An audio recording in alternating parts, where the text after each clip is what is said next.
So yesterday in class, we looked at PPFs or production possibility frontiers. When we did that, we looked at PPFs in terms of one company or one firm. Today, we're going to look at it in terms of nations. Once again, with one product each.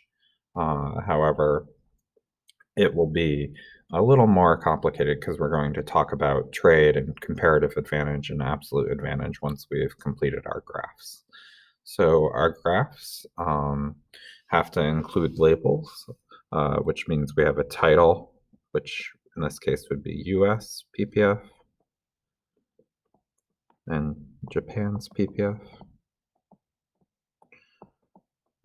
And then I instructed you to put the notebooks on the vertical axis.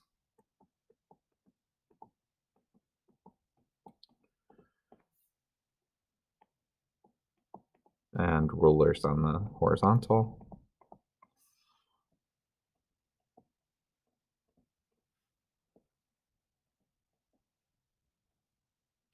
Our largest value of notebooks is 1400, so I'm going to make each one of these marks go up by 100.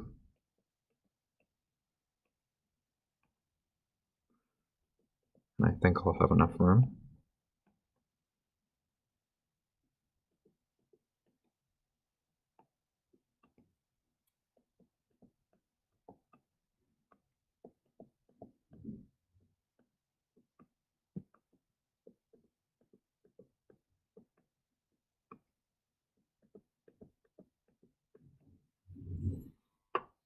And then my largest rulers, 700, so I'll go with by 100 on this axis as well.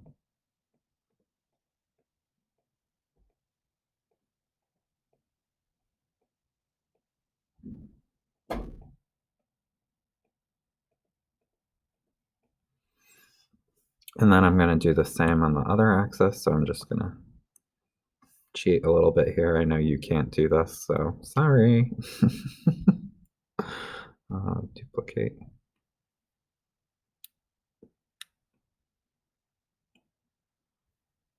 And it's not going to let me do that easily. So I guess I'm going to do it out.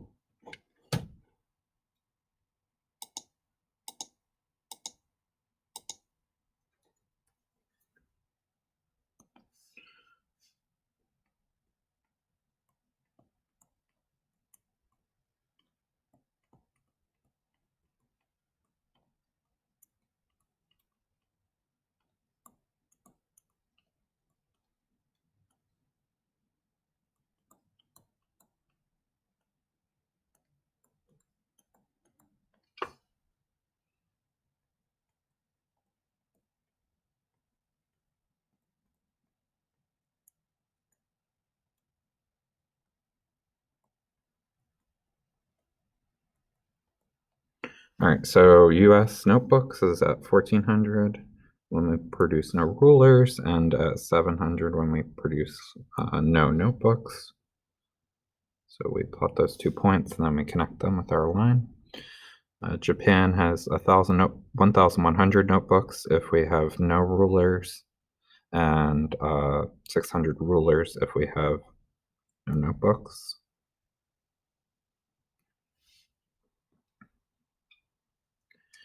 So when we're talking about absolute advantage, that means can either country make more of both? And which country has that absolute advantage? Well, the US can make more of both, so US has the absolute advantage.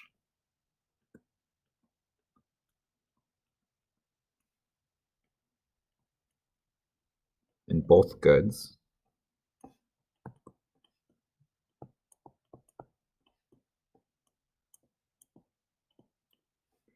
And that's because it can make more of both.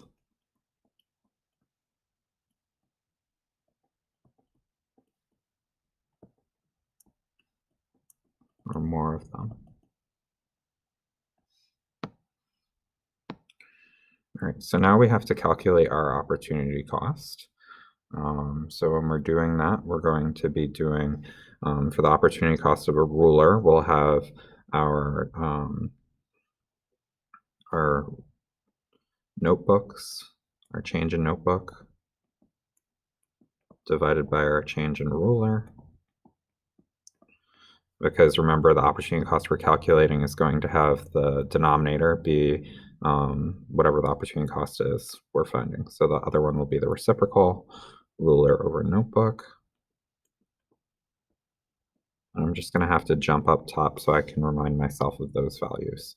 So for notebooks in the US, we had 1400, and for rulers, we had 700 of 1400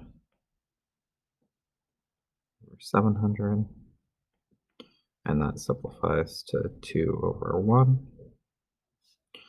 And then our other opportunity cost will be the reciprocal of that. 102. And then Japan, we had 1100 and 600.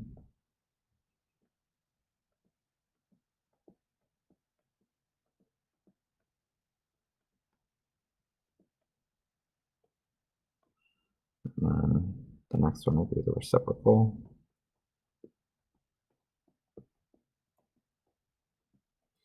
All right, so 2 is bigger than 11 over 6, so we've got greater than here, and 1/2 is smaller than 6 over 11, so we've got less than there.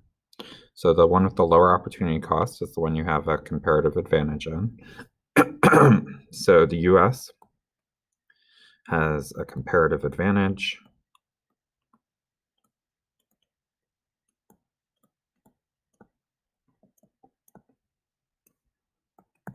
in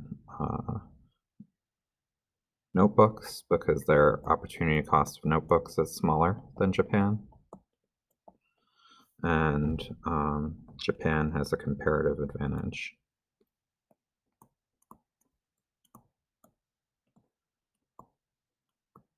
in rulers.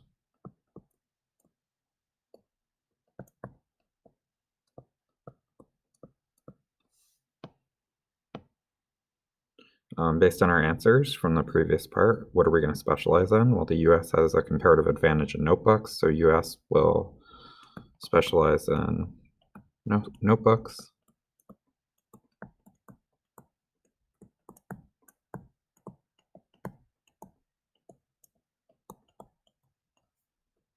And Japan will specialize in rulers.